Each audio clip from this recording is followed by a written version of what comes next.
This week, man, we had the big state test or whatever. We bought these things, and I think I told you about them. I told you it was going to be a great story. We bought knocker balls, they're called, right?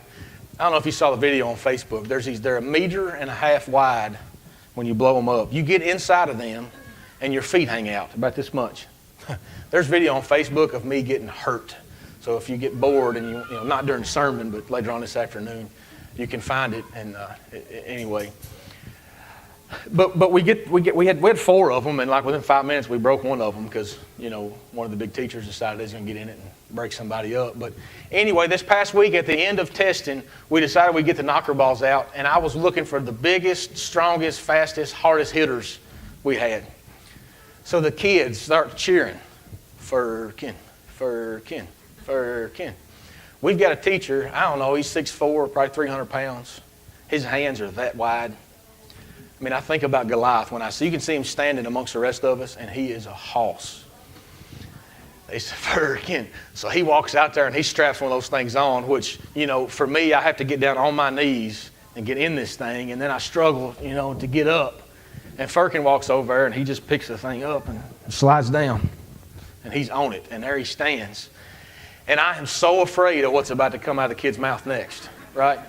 I am scared to death. And there's teachers over there, man, especially the men. The women have a good reason, right, not to get in there in the ring with Goliath or with Firkin, right? But the men are like, I hope you don't call my name. And I just knew the kids were going to be Parson, Parson.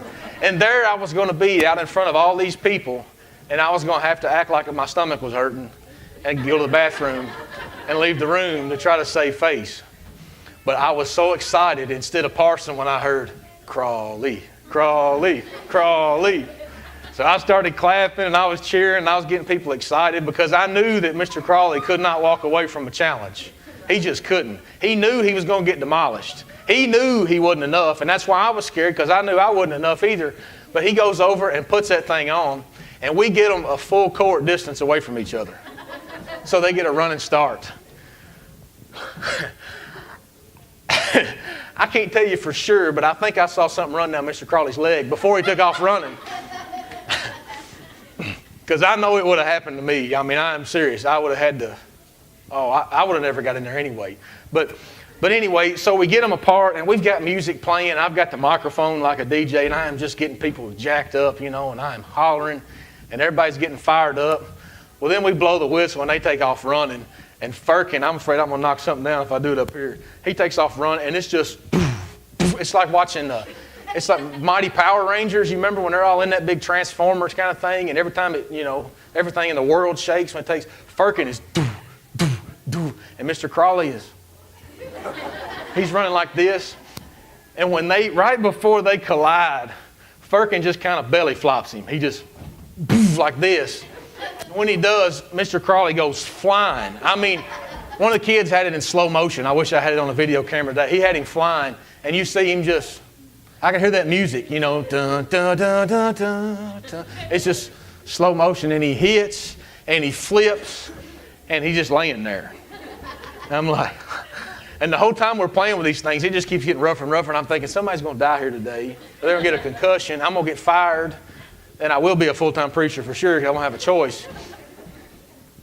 And we finally get him up, and he is struggling. He is staggering around. He could have had a concussion, and, liability insurance or workman's comp, whatever. I'm glad that he didn't go to the doctor or anything. I'm glad he's okay.